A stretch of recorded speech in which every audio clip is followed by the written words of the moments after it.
It's time for Declare Your Independence with Ernest Hancock. Believe me when I say we have a difficult time ahead of us.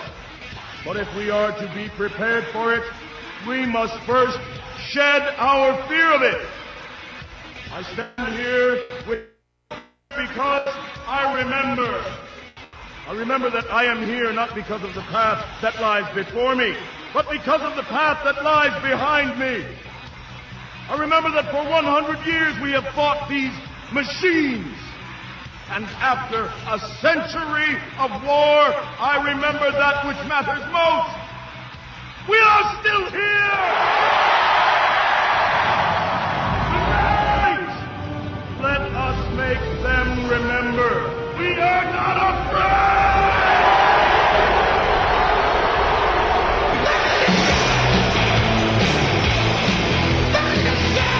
Yeah, we're not afraid, not afeared.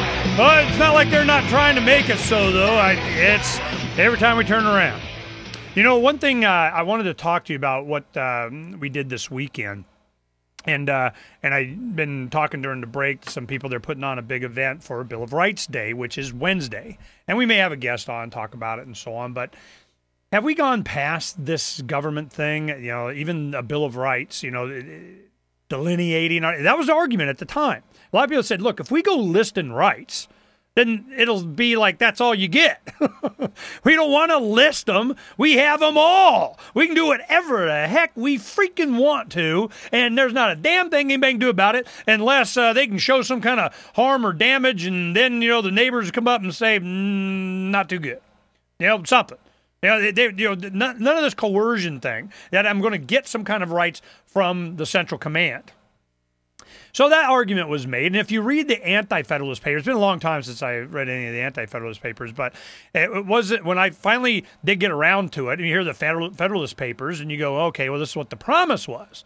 This is what the propaganda was. This is what Cheney and Rumsfeld was saying about it. You know, I mean, it was very simple. They were going, yeah, we need, for your own good, to be able to rule you. You know, it's for your own good. We love you. You know, what's your problem, man? So there was, you know, Hamilton was behind. That was one thing right there. So what we did is we kind of had this discussion that really didn't involve the people. You know, it was just, you know, you got this top few percent going and ouch quit it back and forth. But to get to where you didn't have another revolution against the what do they call it, counter-revolutionaries, you know, they were taking over the principles of the revolution. And that was the accusation being made when they did the Constitution. If you read Boston Tea Party's Hologram of Liberty, you know, you get a dose. You know, you understand what was really going on.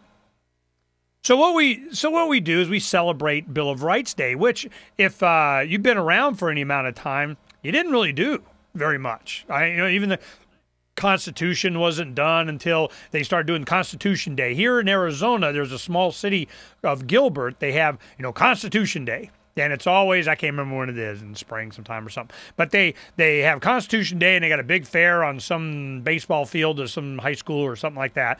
And it's sponsored. They got Bible Day. And it's kind of like, you know, they're synonymous in their mind. They try and make it so. So this divinity of the Constitution is something I see dangerous as well. Because if we're going to elevate, you know, some document or a government to rule over us, based on what? What makes it so divine? You know, did the pages kind of float around or something, or materialize in front as a big giant billboard or something? I mean, you know, what made it so what? Because they said it was. You know, you get indoctrinated you got school kids. It's been a long time since I had kids in public school, so I don't even know if they still do it. I bet you they do. They got the Pledge of Allegiance. You know, I pledge allegiance. So it's indoctrination, and it's been the indoctrination that we've all been exposed to all our lives. Bill of Rights Day, is that just part of the indoctrination, or was it, you know, kind of the compromise? And this is how I would argue it. When I really first started doing public speaking in the 90s and so on, I'd go out. I remember one of the first speaking engagements I had. It was on I think Bill of Rights Day. and it was Bill of Rights Day in front of the Arizona State Capitol, and they had some radio shows, and they came together and so on. I was county chairman of the Libertarian Party at the time, and they asked me to come speak, and I'm like, well, okay. I just kind of off the cuff. I was there. It wasn't scheduled or anything, and they asked me to come up and speak because I'd been running. They'd see me on television, so I figured I could entertain them for a few minutes. And I remember the speech that I did, and it went something like this. The Bill of Rights was the compromise that the libertarians of the day made for them to even have a constitution. Because we were going to go into another revolution. It's like, heck no. We just got rid of this king thing. Nip. Wouldn't be prudent at this juncture. We want to be left alone as states, individuals. It wasn't until after the Civil War that all of a sudden you became an American. Before that, you were, a Georgian or a Massachusettsian or Pennsylvanian or something. But, this collectivized Washington, D.C. thing, that decision was ruled upon. It was decided. It was called Grant versus Lee in the Civil War. All right. It's the mentality that they have. It's really great to see Judge Napolitano hammer on Lincoln. I mean, he was one of the speakers at the Liberty Forum when I went there to speak last spring, and he just hammered on Lincoln of what a scumbag he was. Elimination of habeas corpus. He was conscripting people. He was doing all. He didn't really care about slavery as much as it was a political issue, and it went on and on and on and on. Well, you see some of the older people in the crowd getting out their steak knives, start sawing on their wrists. I mean, well, heck, man, all my dreams are dashed now. I thought Lincoln was a good guy. No, it's all about the state. And who gets to tell you who the good and bad guys are? The government schools. Well, guess what's going to happen? Government good. Well, the kids now are starting to find out. I could see where this revolution was coming from and why you could see so many young people were involved all over the country. And I saw it was kind of an age thing. It was they were like born after 1980. They were young enough to kind of, when they were starting to question authority in the middle 90s, they're getting to be teenagers and such, they went to the truth button.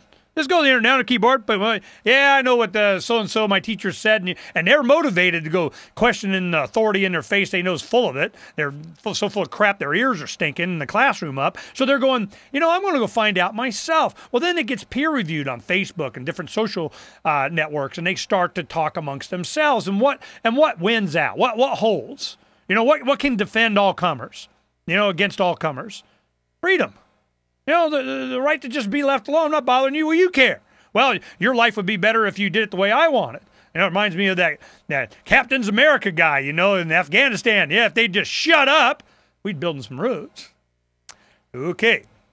And I got a lot of criticism. Man, Ernie, we were at the party Saturday night. A lot of people, listen to the show, and they go, Ernie, it was painful. I couldn't listen to it. That guy was just droning. I'm going, that's exactly what I was trying to do. You just keep talking. I'm nice. And I don't want to start hammering on him and everything. And he gets, no. You just encourage him to give his spiel, man. Just keep talking. They hate us because they hate us because they hate us. Their religion, they're this, they're whatever. You just keep talking because then we get to see what's coming. This is a guy that, is in sitcom watching them blow up people with drones. I want to shut him down. I just want him to keep talking. I've been doing this a while, guys, and there's a reason to my madness. And the thing is that you can get him on record. Ooh, I got some loop on that guy. We're going to have us some fun. We may even have him come back. How do you think it is that I get Southern Poverty Law Center Heidi Barrick to come back, 3-4 times? Let them have their say. Have some fun with them. I just want them to have their say. You just keep yammering because, dang, if you ain't making my point. Ain't. I can say it all I want. It's my show. So I'm going, okay, this is this whole mentality behind documents, pieces of paper, the Bill of Rights. Well, the Bill of Rights, the way I would frame it is it was the compromise that freedom-loving individuals made with the people that were overwhelming central banking kind of, we're going to put you under the authority of whether you like it or not. And it was the compromise made that, man, unless you want bullets a-flying again, we're going to need a listing of what the government cannot do. Oh, okay, yeah, sure. Put it in there, that's all right. Because who's going to decide whether it was constitutional or not? Them. Now you got the black robe guys. They're going to say, yeah, we've examined that, and we've come to the conclusion that the government gets to do it. Okay, so we're going to be reading it. Which one would I read? Which one would you read of the Bill of Rights? What one would you want to read in front of people at the Wrigley Mansion in Arizona Biltmore? Think about it.